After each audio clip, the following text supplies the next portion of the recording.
Perkenalkan, kami dari kelompok 5, kelas 10-15. Hari ini kami akan mempresentasikan tentang apa sih penyebab, dampak, dan solusi bagi kebakaran-kebakaran hutan yang ada di Indonesia. Nah, sebelum lanjut ke videonya, kami akan memperkenalkan diri kami masing-masing.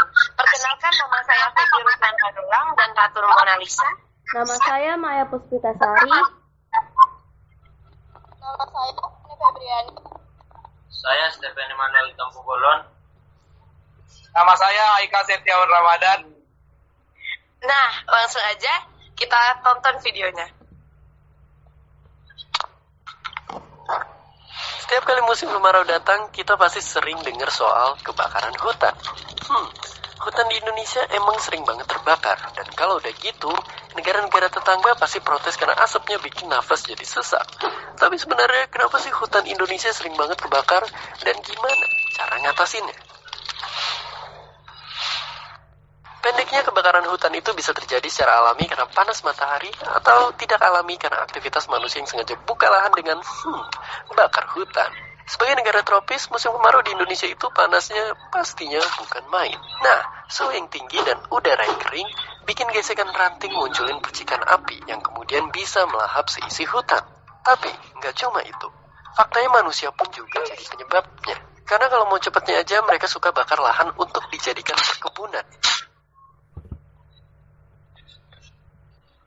Dan kadang apinya itulah yang bisa meluas kemana-mana. Tapi pertanyaannya, sebenarnya apa yang mesti dilakukan supaya api tidak lagi menyerang? Nah, setelah menonton video tersebut, kami akan menjelaskan apa sih penyebab terjadinya kebakaran hutan, dan kami mengambil topik yaitu kebakaran hutan di kawasan Gunung Bromo yang baru-baru saja terjadi pada tanggal 6 September sampai dengan 13 September 2023 lalu. Nah, penyebabnya ini akan dijelaskan oleh teman saya yang bernama Maya. Baiklah, saya akan menjelaskan penyebab terjadinya kebakaran di kawasan Gunung Bromo. Penyebabnya adalah akibat penggunaan flare untuk keperluan foto prewedding yang ternyata memicu munculnya api di tengah padang savana. Kita lanjut ke dampak terjadinya kebakaran di kawasan Gunung Bromo. Sebelum dijelaskan kembali oleh rekan saya, baiklah kita menonton video penjelasannya terlebih dahulu.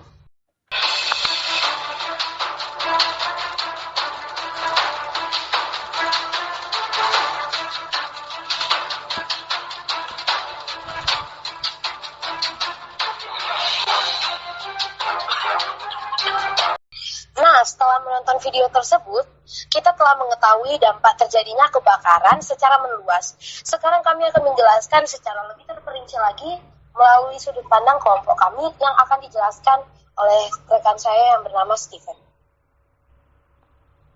Dampak terjadinya kebakaran di kawasan Gunung Bromo bagi hewan ialah spesies hewan yang sangat lemah untuk bergerak dan bersembunyi akan mati di lap api. Nah, jadi dampak terjadinya kebakaran di kawasan Gunung Bromo ini terbagi menjadi dua, yaitu bagi spesies hewan ataupun tumbuhan yang akan kehilangan habitat asli mereka dan akan kehilangan bahan konsumsi yang akan dimakan oleh mereka dalam kegiatannya sehari-hari.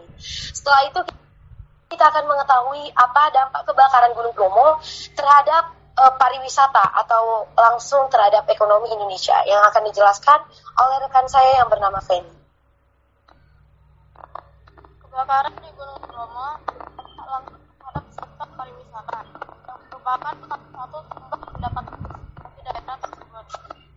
Tempat yang terlihat menimbulkan penurunan tinggi okupansi hotel yang mengalami akibat peristiwa kebakaran.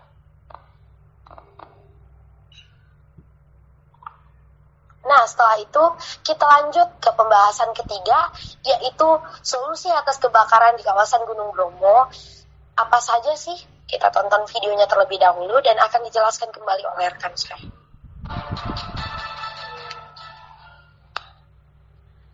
Kebakaran hutan dan lahan menimbulkan kerugian yang sangat besar. Hutan menjadi rusak, hasil-hasil hutan ikut musnah, dan timbul bencana kabut asap yang membahayakan kesehatan manusia. Tapi tahukah Anda apa Apa yang harus Anda lakukan saat terjadi kabut asap? Tetap tinggal di dalam rumah. Apabila tidak penting, jangan keluar rumah. Tutup semua akses udara yang bisa masuk ke dalam rumah. Jaga udara dalam ruangan sebersih mungkin. Nyalakan air conditioner atau AC atau filtrasi udara.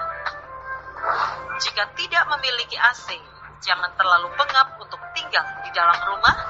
Carilah perlindungan di pusat evakuasi yang ditunjuk atau berlindung di daerah yang tidak terkena paparan asap. Segera periksa ke dokter bila memiliki gangguan jantung atau paru-paru. Cukupi asupan air putih, buah, dan makanan bergizi. Lindungi lubang pernafasan dengan masker atau kain setiap kali beraktivitas di luar ruangan. Gunakan masker N95 untuk perlindungan lebih baik. Cuci tangan dan wajah sesudah beraktivitas di luar ruangan. Bahaya kebakaran hutan dapat dicegah dengan bila melihat kebakaran hutan dan lahan, segera laporkan kepada ketua RT atau pemuka masyarakat supaya mengusahakan pemadaman api. Segera padamkan api dengan menggunakan peralatan yang dapat mematikan api secara cepat dan tepat. Jangan membuang puntung rokok sembarangan. Matikan api setelah kegiatan kemah selesai. Gunakan masker bila udara telah berasap. Berikan bantuan pada saudara-saudara kita yang menderita. Bila api terus menjalar, segera laporkan kepada posko kebakaran atau pihak terkait. Hindari sejauh mungkin praktek penyiapan lahan pertanian dengan pembakaran. Apabila pembakaran terpaksa harus dilakukan, usahakan bergiliran dan harus dipantau. Pastikan bahan yang dibakar harus sekering mungkin dan minta pimpinan masyarakat untuk mengatur giliran pembakaran tersebut. Kenali ancamannya, kurangi resikonya. Nah, kita sudah mengetahui apa saja solusi bagi kebakaran yang berada di kawasan sekitar kita. Nah, selanjutnya akan dijelaskan oleh rekan saya yang bernama Haikal. Solusi atas kebakaran di kawasan Gunung Bromo ialah di area kawasan Taman Nasional dan sepanjang jalur akses wisata juga telah dipasang sejumlah papan informasi dan peringatan yang bertujuan untuk memberi pemahaman bagi para wisatawan yang berkunjung.